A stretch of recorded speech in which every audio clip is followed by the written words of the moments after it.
Hey guys, so this is what happens when your low return hose for the power steering on a 2012 Dodge Journey 3.6 liter bursts during the cold winters in Canada.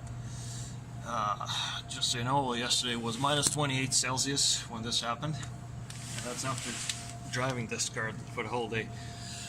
This basically, I'm in my hotel in a public parking, as you can see. Thank God that I have this with me in the car, otherwise this would be a no-go.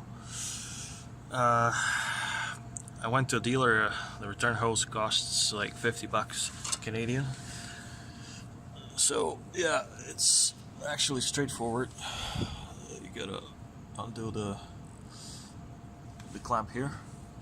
There's two screws holding this metal piece.